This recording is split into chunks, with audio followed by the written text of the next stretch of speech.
Hey guys, Adam Trigger here, wagertalk.com. We're going to continue going with the conference tournament previews, and today we're talking the Patriot League tournament, and I'm going to bring in my good friend Coleman Crawley, someone that's probably watched more Patriot ball than you, than me, probably most people out there. He's a Patriot League guy. He came up here for the final last year, got to see Colgate a couple times. I'll see him on Thursday down in Easton, PA for a quarterfinal game, the rivalry, as they call it, between Lafayette and Lehigh. But Coleman, welcome in. Also, tell them where they can find you. Talk about shot quality, and then we'll get into the Patriot League. Absolutely. I partnered with Shot Quality this year. They were already doing great stuff in terms of on the coaching and helping team side. Then they added a wing of, let's help gamblers as well with this data that we have. So primarily how I've been using it is not for any pregame plays, but at halftime when you see kind of extreme anomalies, okay, one team's red hot, the other team's ice cold, that we typically don't see keep up for 40 straight minutes. May look at the team that's cold to see them to make some adjustments in the second half. I'm trying to attend a college basketball game essentially every day. Last year, I quit my job for this pursuit. This year, I've very much kept my job, so I've had to make the journey pretty Northeast-based this year, which has been great for Patriot League games, I guess. But yeah, TikTok and Twitter, you can find me. Sharp Shot Select is where I post all my content. Yeah, you that run last year, I think, what'd you get to, like 100? Like, it was something crazy. That was pretty awesome. Yeah, 106. This year, I'm at 59. We'll hit 60 before conference tournament play, so I hope with what I've got planned, I can still hit 100, but we'll see. It's phenomenal. And yeah, Justin Perry's become a friend of mine. Shot quality is awesome. I highly recommend it. I know a lot of the Wager Talk guys use it, and pretty much everyone at Wager Talk that's used it speaks highly of it. So check that out. Shotquality.com. I think Shot Quality Bets. We'll throw the links up as well when we retweet this. But we're going to get right in to the Patriot League. We've got another tournament, again, that really is like, it's almost like a dying breed here where we're playing games on campus sites. It's something I absolutely love. It's something I think only 4 conferences still do. I know the A-Sun tips off later tonight. They do it. And then you've got the Northeast. They're the only ones left. Patriot League, America East, the NEC. But it's something that really gives you like it's a unique thing, I guess, for this tournament. But it's also very important, right? Like the higher seed gets the home game. And that really is huge. So Coleman, talk to me a little bit about just the league in general. You've been to a lot of these. I've been to a few of these. Who do you think's got the best home court in this league? Gosh, the best home court. I mean, I'll be honest, the Patriot League doesn't show out well. There's not great attendance at a lot of these games. I'd maybe have to give the edge to American. Now, granted, they were playing Colgate both times I've watched them at home, so maybe that's the best turnout they get all year. But I would think Americans probably got the best showing. Like, even when Colgate shows out well, they just expect dominance. It's kind of an older crowd where it's not a very rowdy environment. Yep. I wouldn't describe it as a lot of home court advantage. That's such a good point. Actually, you made such a good point. I've said this a couple of times that, like, don't let Colgate's home record, like, fool you into thinking that there's a real home court edge there. Like, their home court record is awesome because they win all the time, because they've been the best team in this league for going on close to the last decade, certainly the last half decade. But yeah, they don't have a great home court sort of atmosphere. Now, something very important to note is that things sort of change if as you progress in the tournament. You and I were at the final in Hamilton last year. That was a pretty good crowd, right? So like, that's something to note, that these crowds are going to get better as it goes on. But it's something certainly, you want to, take into consideration with your handicapping. So we have matchups here tomorrow, and we've got numbers up for these games. So Coleman, I want to talk about the 2 opening round games that go tomorrow or that go on Tuesday. And that's going to be, it looks like we've got Navy, Loyola, and we've got Holy Cross Army. So you're perfect. So Navy should be at home here. Army should be at home here based on the seedings. I just wanted to make sure I had that correct. Let's start with Navy at home to Loyola. Navy minus 7.5. I actually bet Navy in this game a couple weeks ago. they were on the road and they were a pick and they kind of handled this Loyola team. I think what you probably have to know here is Perry's status. But even if he plays, Navy was a team that I felt was a little bit unlucky. In the middle of Patriot League play, they had like an 8-game losing streak. They lost like quite a few games in a row. But interestingly enough, Navy actually outranks Colgate in some of the efficiency metrics on offense. That was something that was a little bit surprising to me. So they kind of profile as a team in this bottom half, Coleman, that I think maybe has a chance to win 1 or 2 games. Do you think they can cover the number here? Did you have anything to add in Navy Loyola?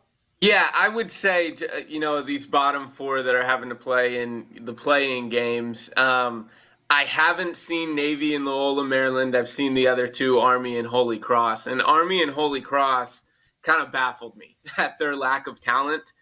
They just don't have the Jimmies and Joes to keep up. And, this is a league where half of the coaches turned over, half of the league lost their 3 leading scorers from a season prior.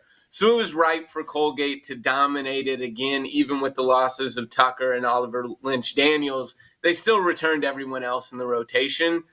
Army, Holy Cross, I see those teams winning 1 game and being, getting destroyed by Colgate in that next game. However, in the 7-10 matchup, we watched last year, Lafayette, you and I watched that championship game.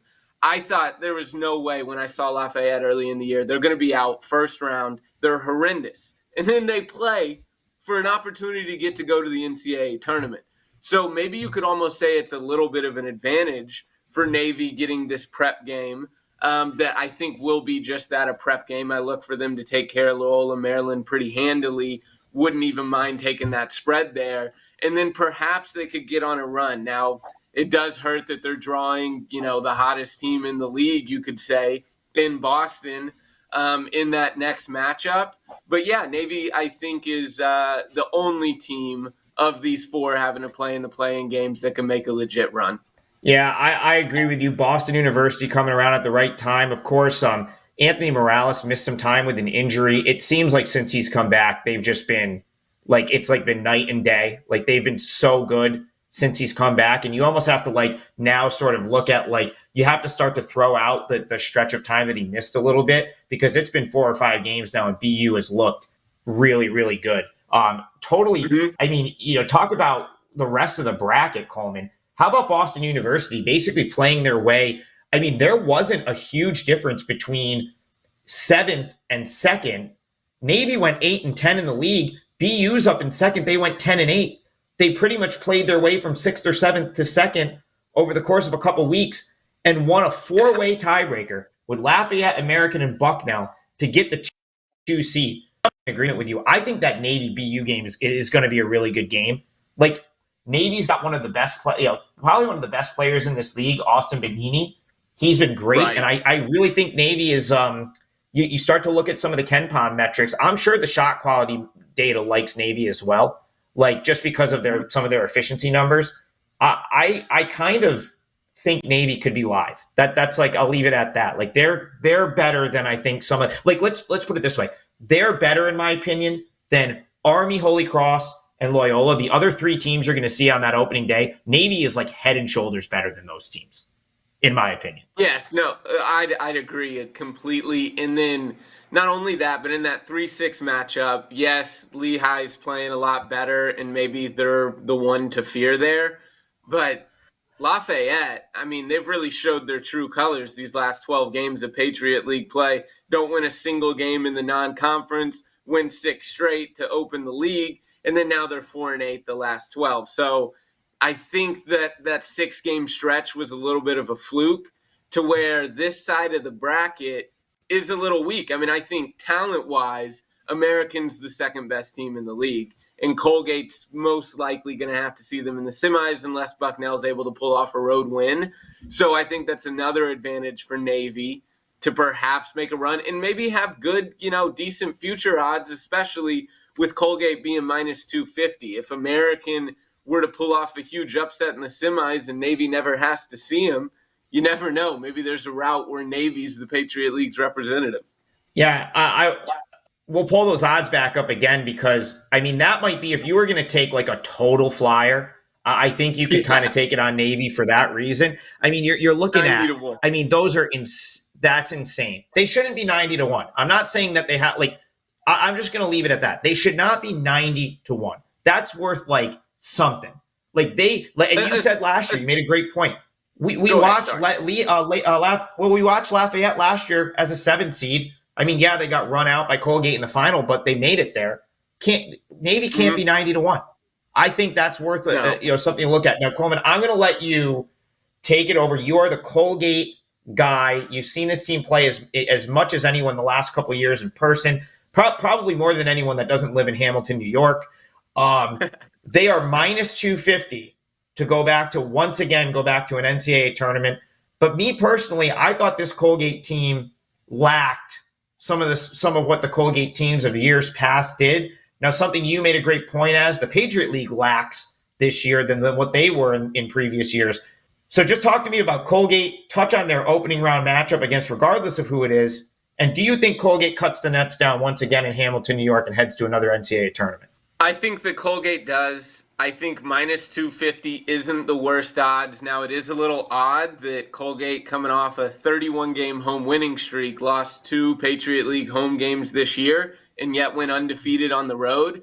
But what we touched on previously, and I know you've been doing it all year, is just how down the Patriot League is as a whole. Because of that, that's why I like Colgate at minus 250. I thought American or Lehigh were 2 teams that could step up and, maybe go 14-4 or 13-5 and put a little bit of pressure on Gate. And they've just been far too inconsistent. Lehigh, a brutal start. American, with kind of their style of play, they shoot a lot of threes and they give up the 3 at a high rate. That's, a combination to create a lot of volatility. This specific Colgate team relative to Colgate teams old, you're right, Adam. They are not the same. I won't be picking them to pull off an upset if they get to the NCAA tournament. They only lost 2 of their rotational guys, but they were 2 key pieces. Oliver Lynch-Daniels, in his 3 years at Colgate, shot 47%, 54%, and 50% from 3. That's unheard of to continue to do that for 3 straight seasons. And there's a difference between a guy being a great shooter and a guy that's among the best shooters in the country. And that's absolutely what Oliver was. Teams couldn't help off him, created more openings for other guys. And then when you have Tucker, who was top 20 in the country in assists last year, but you look at everyone else in the top 20, they're point guards. You don't have guys that play off ball that affect the game in so many ways like Tucker did, that it just created more help from the defense for other guys like Ryan Moffitt, Keegan Records, Jeff Woodward, Braden Smith to have success. Without those guys, you've seen their numbers dip significantly. Ryan Moffitt the last 2 years have been a 45% three-point shooter. He's now at 38. Braden Smith was 52% from the floor last year. He's now down to 42. Keegan Records was 69. He's now down to 58%. They've tried to replace those guys by committee of primarily inexperienced guys, and they're just not going to be as effective offensively as they were with Tucker and Oliver. Now, where Colgate has made up for it, and I'll wrap up here, the majority of years, outside of the year where I don't think they played a single non-conference game until the NCAA tournament post-COVID, Colgate's been in the 200s in defensive efficiency. This year they sit at 106. So guys like Jalen Cox, Parker Jones, just freshmen, athletically with their frames, provide a lot of havoc on the defensive end of the floor. Braden Smith is very difficult to get past. He's so cat quick that this team, in how they've made a leap defensively, hasn't dropped off all that much, but offensively, they're nowhere who they've been.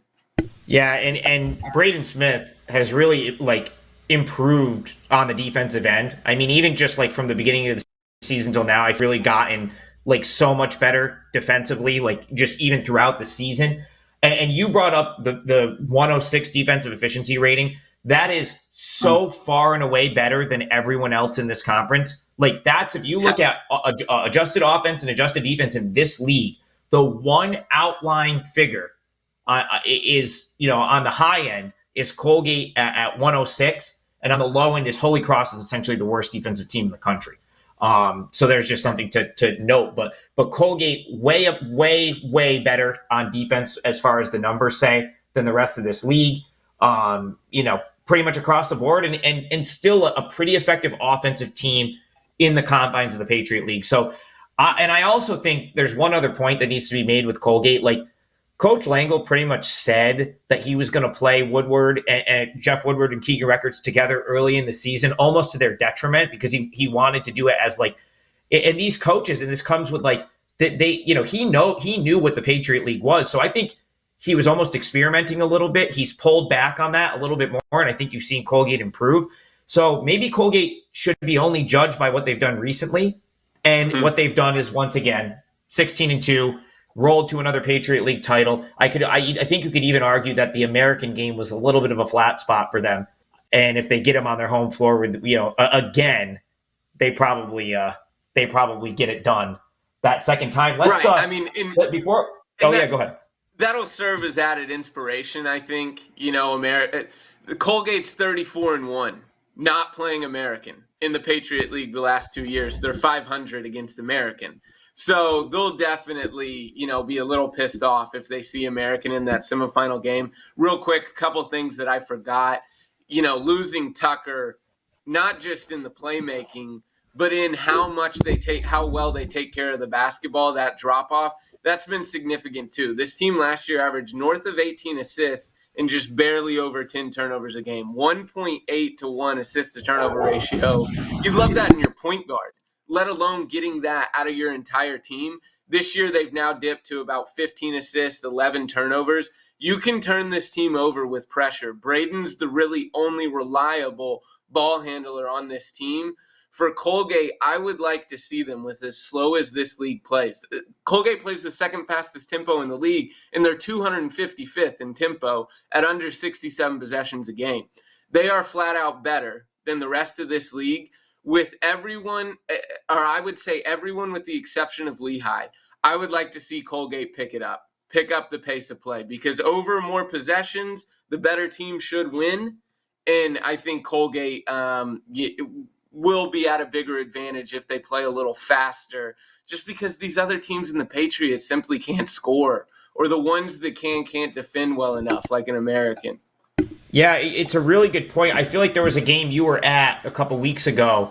I know I had a bet in that game. I took Lafayette plus the points. It was Colgate at Lafayette.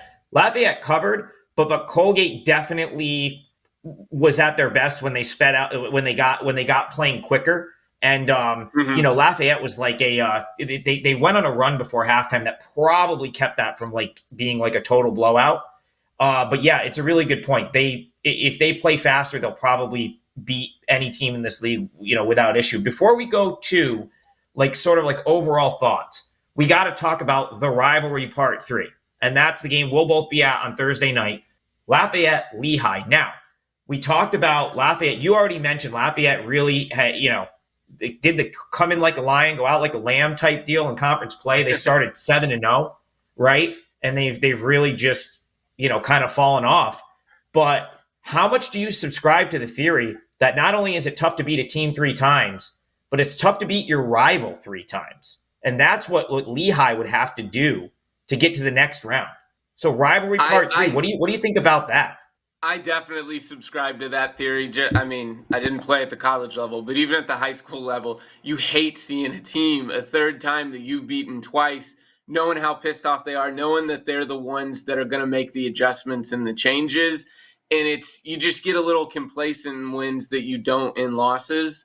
With that being said, I just don't believe in Lafayette. I think McGarvey's doing a great job with the lack of offensive talent that he has. They are a problem, at least in terms of Patriot League competition on the defensive side, but offensively, they just don't have the guys. They don't have very many individual creators that can take over. And I mean, they don't have one guy that averaged double-figure points per game. They're very much a by-committee team. In Lehigh, if you exclude Colgate, they're the second hottest team behind Boston.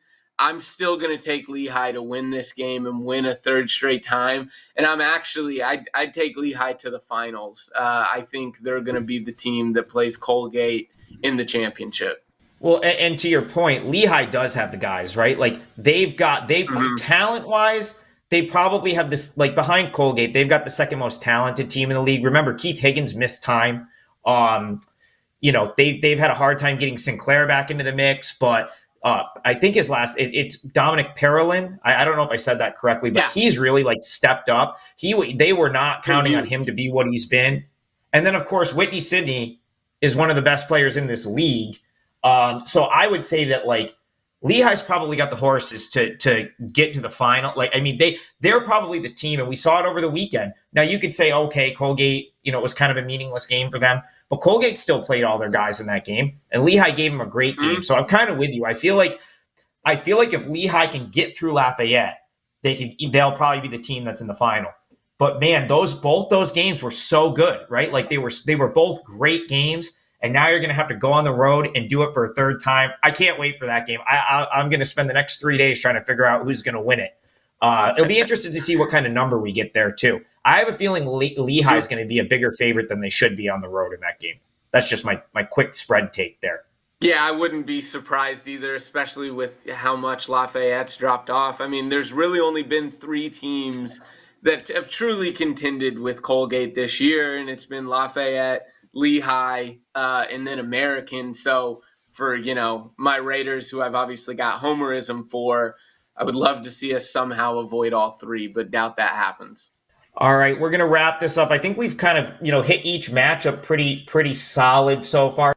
Maybe not so much about L, but that's a 4 or 5 games. It's going to be an interesting game. I think you kind of made a good point that Americans got a nice sort of home court edge right there in that one. But as far as like full tournament stuff, I actually don't hate the sprinkle on Navy at like 90 to 1. That's insane. They can't be 90 to 1. I gotta throw a couple dollars on the midshipman at 90 to 1, Coleman. That's insane. But from a more realistic standpoint, so you have to decide: are you just going to slam minus 250? Because last year, I think I did a show and we said, you know what, take Colgate minus 200 to win this thing. It's free money, and sure enough, it was as easy as it gets. So I think you either have to like make a big bet on Colgate to win, or decide where you're gonna go against. For me, I would sprinkle on Navy and maybe look at Lehigh. Maybe BU though. You made a great point. Since Morales has been back, they've been red hot. Do you have one that you think is worth more than the others, or are you just riding Colgate and laying the juice? Yeah, I think you go one or two ways here. Either you say, all right, Colgate at home. They won the league by 6 games for a reason. They're a lot better than everyone else. Hammer minus 250 and say that that's decent odds. And then also I think add in a little sprinkle of Navy at 90 to 1, because if they get to that championship game, then, you can essentially place a large bet if you didn't touch Colgate, before the tournament began, on Colgate in the money line to guarantee profit in that scenario if Navy were to get to the championship. Or I think you look at it another way, and if you look at it the other way and say, okay, I think Colgate's going to end up losing at some point. I just think they're susceptible this year. I wouldn't take it on American. I wouldn't want to bet on a team that's on the side of Colgate because they could easily go down to them. I'd go to the other side, look at Lehigh perhaps, maybe Lafayette, but I just don't believe in them right now. But maybe that defense finds a way. Boston at 6 to 1, I just don't. I think that's pretty low. But I would look at Lehigh or Lafayette, maybe both those, if you're going to say that, hey, I don't think Colgate's winning this league. Awesome stuff, Coleman. Thank you so much for your time. Again, shot quality bets, shot quality. You can find Coleman all over Twitter. He's on TikTok. He's not hard to find. He's probably going to be at a game or like 10 from now till the end of the season. But plug yourself again. And thanks again for joining. We really appreciate it. Absolutely. Thank you so much, Trig, for having me. Love doing this, and I'll see you at Lafayette, Lehigh. Sharp Shot Select on TikTok and Twitter. Working for shot quality bets this year. Can easily slide in my DMs. I'll tell you how to get a subscription or something like that. But once again, Trig, thanks for having me. And speaking of subscriptions, please like and subscribe to the Wager Talk YouTube channel so we can keep bringing you these free videos, free previews. You can follow me on Twitter at TopFlightSI, and you can find all of my stuff at wagertalk.com. This was the Patriot League preview. Thanks again to Coleman, and we'll be back with another preview tomorrow.